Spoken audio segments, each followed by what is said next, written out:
شہر مدینہ یاد آیا ہے،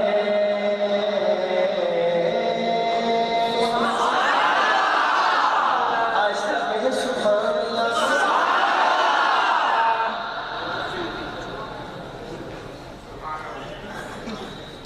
وہ آپ کے بارے میں کہا کسی نے کہ الٹی ہی چال چلتے ہیں، دیوان گانے عشق اور آنکھوں کو بند کرتے ہیں دیدار کے لیے۔ بندہ مجھے کہ دیدار کے لیے آنکھیں بند کی جاتی ہیں کھولی جاتی ہیں؟ دیوانے تھوڑا سا اور آہستہ، وقت صحیح ہے دیوانے مل کے محبت سے۔ شہر مدینہ یاد آیا ہے، شہر مدینہ یاد آیا ہے، وہ بھی اتنی رات گئے بولے شہر مدینہ یاد آیا ہے، وہ بھی اتنی رات شہر مدینہ یاد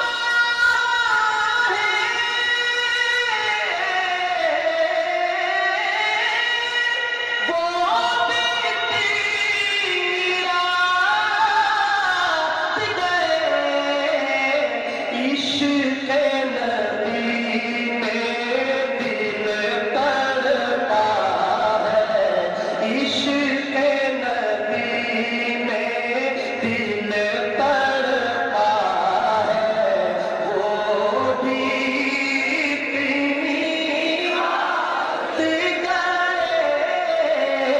عشق نبی میں دل تڑپا ہے، وہ بھی اتنی رات گئے۔ اور چوم کے جبرائیل تلیاں آقا کو بیداریاں بیدار کیا۔ اور کیا عرض کرتے ہیں آقا کی بارگاہ میں؟ اب دیکھیے جگانے والا کون ہے اور انداز کیا اختیار کیا جگانے کا۔ اس لیے یہ غیر معمولی انداز ہے جگانے کا، کیونکہ بعد میں آنے والا واقعہ اس سے بھی زیادہ غیر معمولی ہے۔ وہ واقعہ کیا ہے سنیے گا شیخ۔ چوم کے جبرائیل تلیاں آقا بیدار کیا، رب نے عرش پہ بلوایا ہے، رب نے عرش پہ بلوایا، مل کے محبت سے رب نے عرش پہ بلوایا ہے، وہ بھی اتنی رات گئے، رب نے عرش پہ بلوایا ہے، وہ بھی اتنی رات گئے۔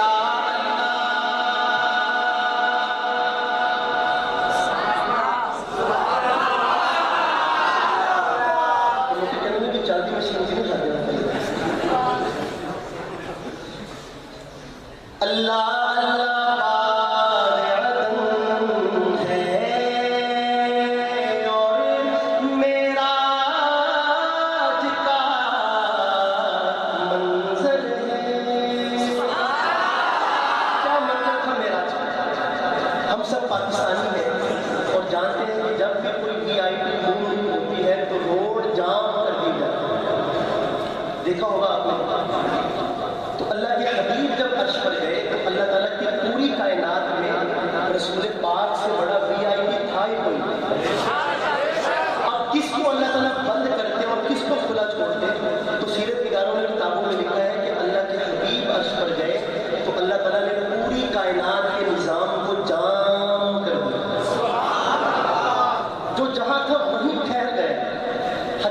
اس رات میں جن قافلوں نے سفر کیا وہ سفر کرتے رہے، صبح ہوئی تو کیا دیکھتے ہیں کہ رات کو جہاں سے چلے تھے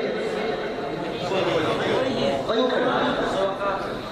وہ کسی نے کہا ہے کہ صدیوں فلاسفہ کی چنا اور چنی رہی، لیکن خدا کی بات جہاں تھی وہیں کھڑے ہیں۔ شاعر نے شعر نکالا، سب کچھ جام تھا اور میں وہ آپ کی خدمت میں پیش کر رہا ہوں، لیکن آپ جام مت ہوئیے بس پڑھیں گے انشاءاللہ۔ اللہ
سوال یہ پیدا ہوتا ہے کہ غار کی ان 3 راتوں میں آخر ایسا کیا کام ہوا، کیا ہوا ہوگا کہ وہ زندگی کی ساری نیکیاں لے کر یہ سودا کرنے پر راضی نہیں؟ تو علماء یہ فرماتے ہیں کہ وہاں صرف ایک کام ہوا، صرف ایک، اور وہ تھی رسول پاک کے چہرے کی زیارت۔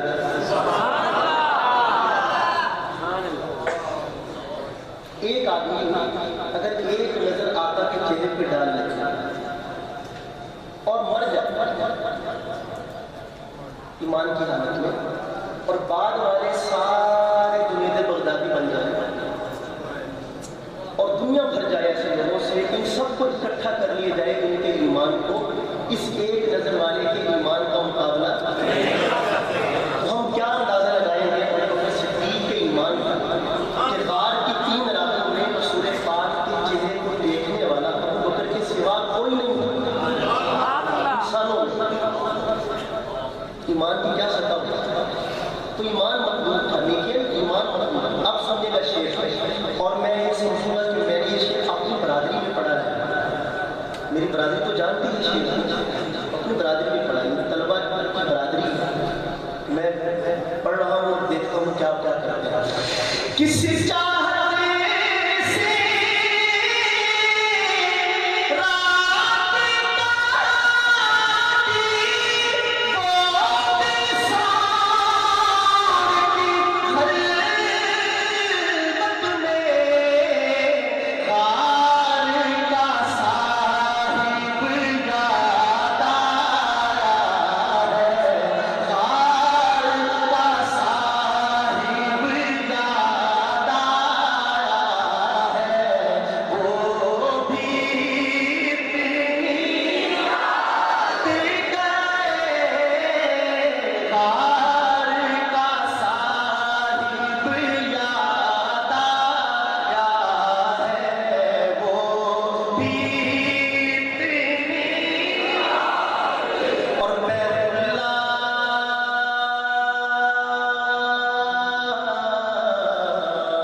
بیت اللہ کے خلاف پکڑا نا اس نے، تو اس کو یہ سمجھا کہ شاید اللہ کا،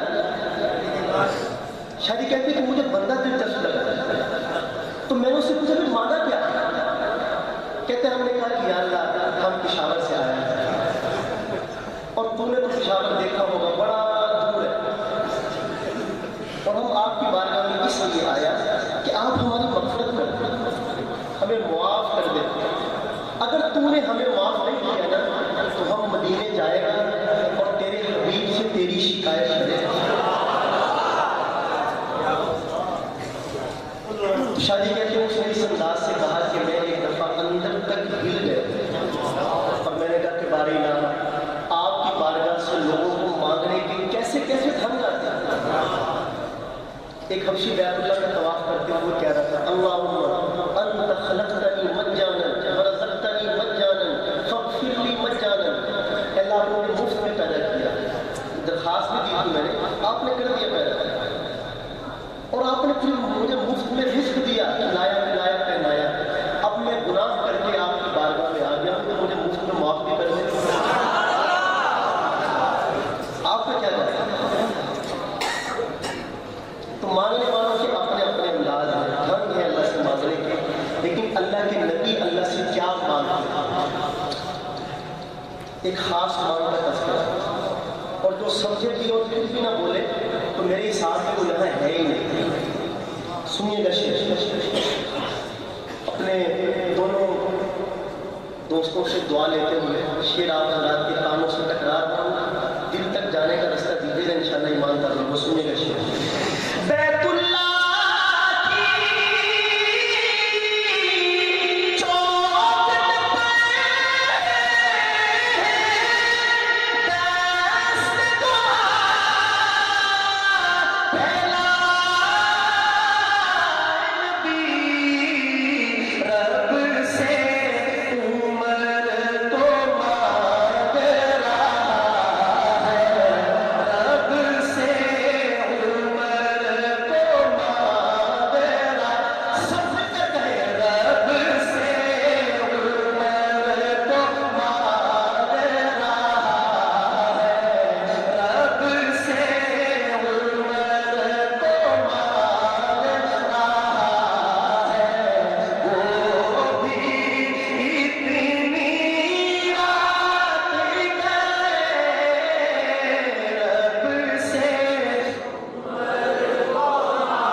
ظاہر ہے کہ بڑی دیر سے تشریف فرما ہے، یہ دونوں ہاتھوں پہ رکھ کے آپ کی خدمت میں تحفہ ہے آپ سب کے لیے۔ سنیے گا شعر، لب پر ذکر نبی ہے جاری اور لقاء کا شوق بھی ہے، ایک دیوانہ جاگ رہا